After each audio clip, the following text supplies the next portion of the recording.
Impedir ou dificultar o vínculo de uma criança com o pai ou com a mãe é alienação parental. A lei que trata do assunto é recente, mas o problema é antigo e pode trazer consequências para a vida toda.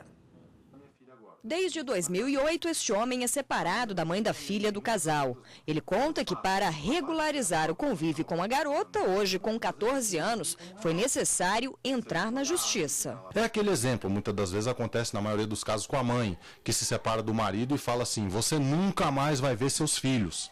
Acontece que existem algumas genitoras que estão extremistas nessa prática. Em setembro, fará 2 anos que eu não tenho contato nenhum com a minha filha. Inclusive, o quarto que antes tinha vida, hoje eu tenho que mostrar para vocês como um memorial. A relação na qual o pai ou a mãe tenta influenciar a criança com a intenção de impedir ou dificultar vínculos com o outro chama-se alienação parental. O tema é antigo, mas foi só há 6 anos que se tornou lei e veio para proteger direitos fundamentais de crianças e de adolescentes. De acordo com a lei, a alienação fere o direito da criança de convívio familiar saudável, prejudica a realização de afeto nas relações com o genitor e com o grupo familiar, constitui abuso moral contra a criança ou adolescente e descumprimento dos deveres inerentes à autoridade parental ou decorrentes de tutela ou guarda.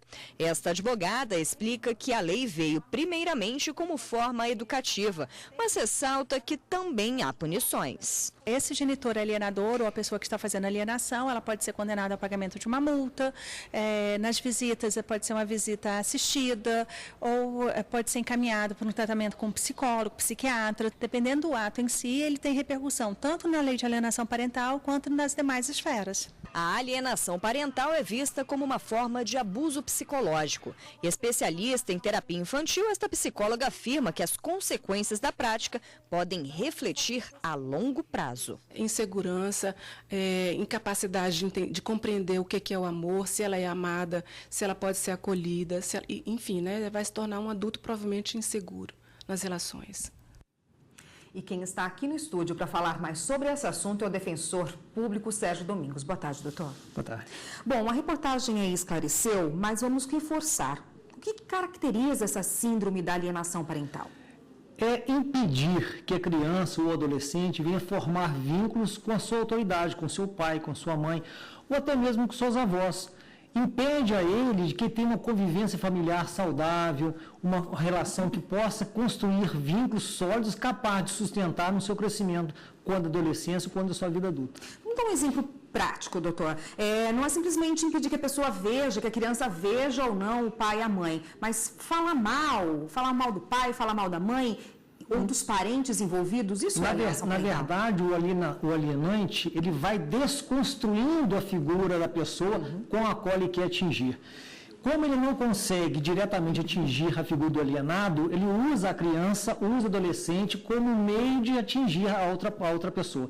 E essa desconstrução, ela é lenta e progressiva, de tal sorte que a criança, o adolescente, ele chega um momento que ele enxerga na figura do alienado realmente todo aquele contexto negativo que foi falado, foi feito ao longo do tempo para ele. Geralmente, que motivos desencadeiam esse tipo de comportamento? Normalmente, são aquelas relações que foram encerradas sem que houvesse uma maturidade por parte dos pais. Normalmente uma separação mal conduzida ou uma vingança mesmo entre os pais que gera normalmente a alienação parental. E quais são as atitudes mais comuns aí na alienação parental? Como que a pessoa, o pai ou a mãe, que é vítima dessa alienação por parte do outro, pode identificar de forma prática que está havendo alienação parental? Porque muitas vezes a pessoa não percebe, né? Como há um conflito entre os pais, ela pensa que é só um conflito e não percebe que aquilo está atingindo a criança. Todas as vezes em que ele vai, por exemplo, ter a visita daquela criança, normalmente ele percebe uma resistência por parte dela. Né? Ele vai apanhar, por exemplo, num sábado, num domingo, para poder passar o dia com a criança e verifica normalmente que a criança começa a ter resistência, coisa que não percebia no passado recente. Então, ele percebe que aquela situação vai se avolumando, vai tomando um vulto gigantesco e quando ele vai se perceber, vai tomar ciência, a criança já o rejeita naturalmente. Vale só para criança ou para adolescente também? Também para o adolescente, também até para o jovem, também se poderia aplicar também essa alienação parental perfeitamente. Porque o alienante ele desconhece que estas figuras, o filho, é um sujeito de direitos. Ele tem direito à dignidade, tem direito a uma convivência familiar saudável. Então, todas as vezes que ele destrói essa possibilidade, ele comete ilícitos dentro da própria lei, ele viola o próprio estatuto, ele viola a Convenção dos Direitos da Criança. Então, ele tem todo um contexto negativo para a construção, para a formação psíquica daquela criança. Diante disso que o senhor me disse agora, pode ser considerado também uma violência contra a criança, isso? Eu costumo reputar que a alienação parental, guardadas as proporções com a violência sexual, ela é também de uma eficácia, de uma violência gigantesca contra a criança. Porque impede a sua formação psíquica plena. A gente tem outros assuntos para serem tratados aí a respeito da alienação parental. Só peço um minutinho para o senhor, a gente vai para o intervalo e já volta de novo nesse assunto alienação parental. Ok. Aqui no estúdio nós voltamos a falar com o defensor público Sérgio Domingos, que hoje fala conosco sobre a alienação parental. Doutor, de que forma a prática criança acaba sendo prejudicada nessa história? Na verdade, o dia a dia tem nos mostrado que a criança passa a ter uma resistência natural àquele suposto alienado. Então, isso, no decorrer dos tempos, tem um prejuízo na sua formação moral e psíquica. Na adolescência, o reflexo é muito severo.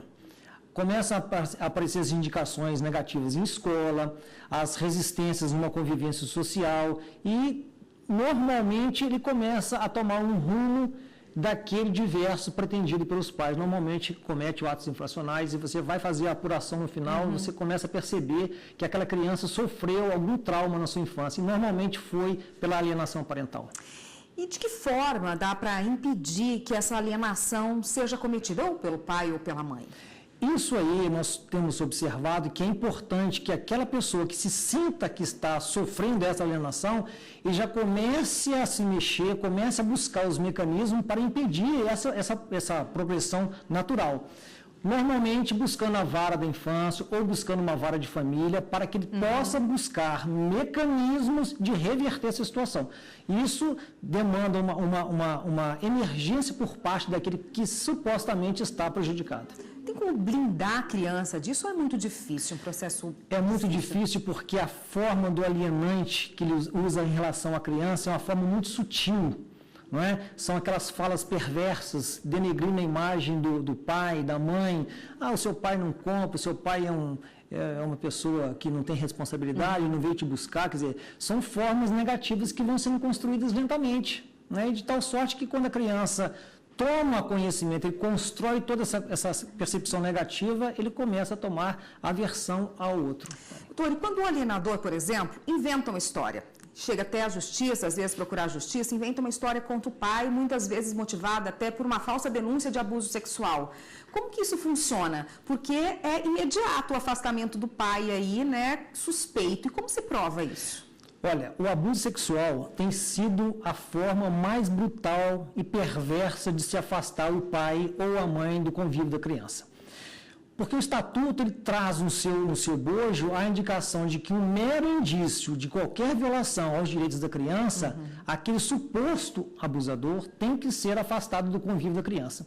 E a apuração, o levantamento dos fatos da verdade leva muito tempo. E esse tempo é o tempo necessário para que o alienante venha desconstruir a figura do alienado. Qual o primeiro passo quando se identifica que há alienação parental? O que o alienado faz?